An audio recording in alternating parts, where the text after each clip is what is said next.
Hello friends, நம்ம பூண்டு சட்னி தாங்க செய்ய போகிறோம். இந்த மாதிரி ஒரு தடவை இந்த பூண்டு சட்னி செஞ்சு பாருங்கள், செம்ம டேஸ்ட்டாக இருக்கும். ஒரு தடவை செஞ்சு பார்த்துட்டிங்கன்னா திரும்ப திரும்ப இதே மெத்தடெல்லாம் செய்வீங்க. அவ்வளோ டேஸ்ட்டு சூப்பராக இருக்குங்க. இப்போ வாங்க எப்படி செய்கிறதுன்ட்டு பார்க்கலாம். இப்போ கடாயில் கொஞ்சம் ஆயில் சேர்த்துக்கலாங்க.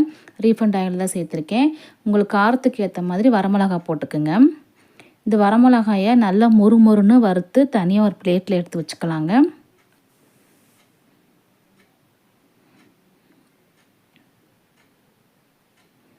இப்போ நல்லா மொறுன்னு வெந்துருச்சு.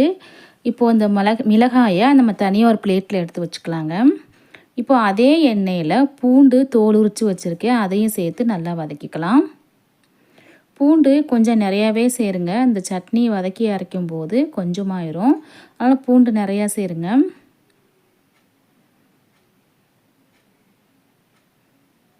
நான் பூண்டு நிறையா சேர்த்துருக்குறேங்க. இந்த பூண்டையும் சேர்த்து நல்லா வதக்கிக்கலாம்.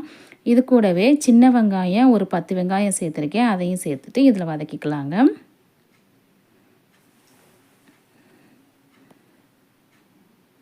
அடுத்ததாக கொஞ்சமாக கருவேப்பிலை, கொஞ்சம் புளி இதெல்லாத்தையும் சேர்த்து நல்லா வதக்கிக்கலாம். அந்த பூண்டு நிறம் மாறணும், அந்தளவுக்கு நல்லா வதக்கணுங்க.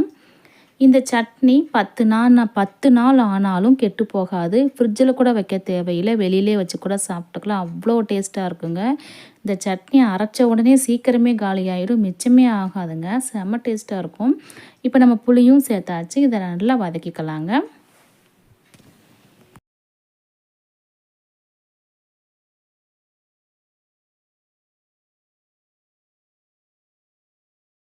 பாருங்கள், இந்தளவுக்கு நல்ல நிறம் மாறணும், கோல்டு கலரில் வரணுங்க. இப்போது நம்ம ஒரு மிக்ஸி ஜார் எடுத்துக்கலாம். இப்போ நம்ம கொஞ்சம் கூட தண்ணியே சேர்க்க போகிறதில்ல, இதை அப்படியே எடுத்து மிக்ஸி ஜாரில் சேர்த்துக்கலாங்க. அந்த எண்ணெயும் அப்படியே சேர்த்து ஊற்றிடலாம். இப்போ ஃபஸ்ட்டு நம்ம வரமிளகாயை நம்ம பொடிச்சிட்டு வந்துடலாங்க. ஏற்கனவே வறுத்து வச்சா வரமிளகாய் இருக்குது பார்த்தீங்களா, அதை தண்ணி ஊற்றாமல் அப்படியே பொடிச்சிட்டு வந்துடலாங்க. அதுக்கப்புறமா நம்ம வதக்கி வச்ச பூண்டு, வெங்காயம், கருவேப்பிலை, புளி இது எல்லாத்தையும் அதில் சேர்த்துக்கலாங்க. அந்த எண்ணெயும் சேர்த்து அதில் ஊற்றிடலாம். தண்ணி கொஞ்சம் கூட சேர்க்கவே கூடாதுங்க. அந்த எண்ணெயில் தான் அரைக்கணும்.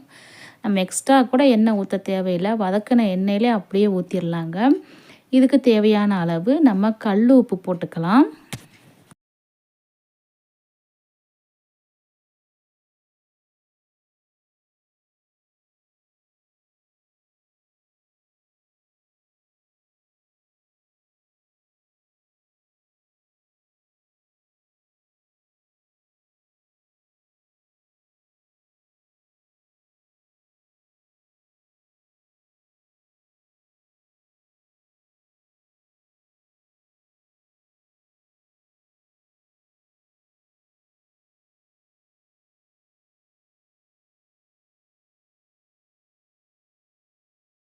இப்போ மூடி போட்டு ஃபஸ்ட்டு ஒரு தடவை அரைச்சிட்டு வந்துடலாங்க.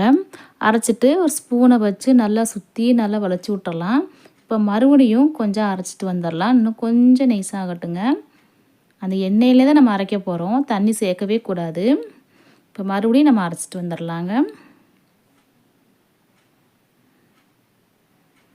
பாருங்கள், மறுபடியும் அரைச்சாச்சு. இந்த பக்குவம் இருந்தாலே போதுங்க. காரம், உப்பு, புளி எல்லாமே கரெக்டாக இருக்கும். செம்ம டேஸ்ட்டாக இருக்குங்க இந்த பூண்டு சட்னி. கண்டிப்பாக நீங்கள் ஒரு தடவை ட்ரை பண்ணி பாருங்கள். இட்லி, தோசைக்கெலாம் அவ்வளோ டேஸ்ட்டாக இருக்குங்க. 10 நாள் ஆனால் கூட கெடாதுங்க. செம்ம டேஸ்ட்டாக இருக்கும். Okay friends, thank you. சுவையான பூண்டு சட்னி ரெடி ஆயிடுச்சு. தேங்க்யூ.